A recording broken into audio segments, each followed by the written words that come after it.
If I start to sweat, don't mind me. I'm sitting in my car and it's off and it's hot outside. But this video is going to be for all of those people who have anxiety, like severe anxiety when you drive, because I know I did. So a little bit about myself is I just got my first car at 19 and I'm going to drive in school at 19. And really, so at first I did have anxiety and it was bad, but it wasn't that bad. And then number one, I let somebody drive my grandmother's car and they wrecked it. It wasn't like super bad or anything, but that just gave me really bad anxiety, and it just made me feel very disappointed in myself, like that I could let something like that happen.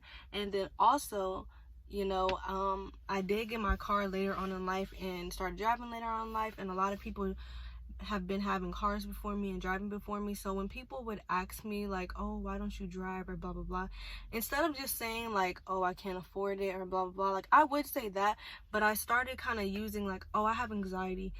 And also, the longer it took, the more I just like soaked and basked in my, like, you know, it made it worse, and I really manifested it and just soaked in it, and now it's like it became like really a really bad problem and very, very severe. So the longer you wait, is just the worse that it's gonna get, and it's just a mindset. So step number one is to remember that you are in control of your vehicle, and that should give you the most security and comfort. Do not overanalyze it. Do not overcomplicate driving, okay? I'm sure you're a very smart person. I know that you know that there's a go button, which is the gas, a stop button, which is the brake. And even if you don't know your left and right, if you want to turn this way, you turn your wheel this way. If you want to turn that way, you turn your wheel that way. If you're not turning it off, keep it straight. Go the speed limit. Literally, you don't even have to guess how fast you're supposed to be going. You know how fast you're supposed to be going at all times because of the speed limit. So just know, like, you're not gonna let yourself get into an accident. And if you do, it's gonna be like a little fender bender. Like, you're gonna be okay. 9 times out of 10, you are not going to get in an accident. Just, you know. And hey, if you do, you have insurance, like, you'll be fine as long as you can keep your eyes on the road, pay attention. Even if you can't control other people's driving, you for sure can control yours, and just be alert. So if you see someone driving crazy or about to get into a wreck or whatever, you have enough time to, you know, pull to the side or stop your brakes or whatever. So yeah, don't let other people panic you and bully you on the road to going fast. If they want to honk at you, let them honk. If they want to pass you up, let them pass you up, as long as you got it. Also, number 3, remember that you can pull over onto the side of the road. So wherever you're going, give yourself more than enough time. Like, I would say at least 30 minutes. Set like an extra 30 minutes to the side, so that if you get overwhelmed, you can pull over, listen to some music, breathe, drive with water in the car. Another thing is you can roll your window down for fresh air.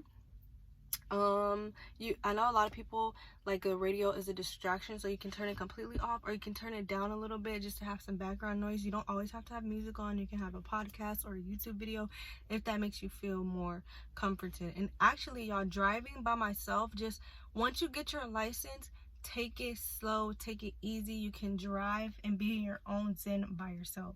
Or if you have someone, you know, who will comfort you, a friend, if that would make you feel better, you can have them along in the car. But I feel like really being an independent driver and doing it yourself is like the best.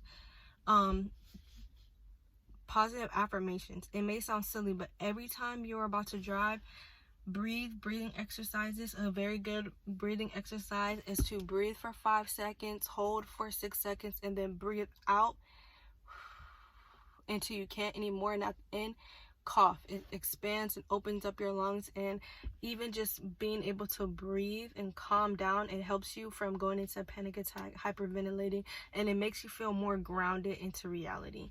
And what was I gonna say? Oh, affirmations. I am in control of this vehicle, and I will make it to my destination safely. Even if you have to repeat it a few times, tell yourself that.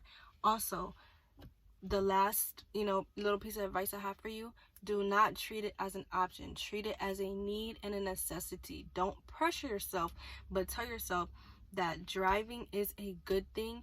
You need it in your life. You need it to get where you have to go. It's not an option to lay in your bed and be scared anymore.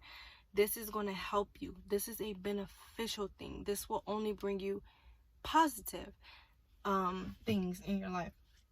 And last but not least, do not think of your car as a death machine, guys. Realize that it is a vehicle and it gives you reliable transportation. Name your vehicle. Do things to invest in your vehicle.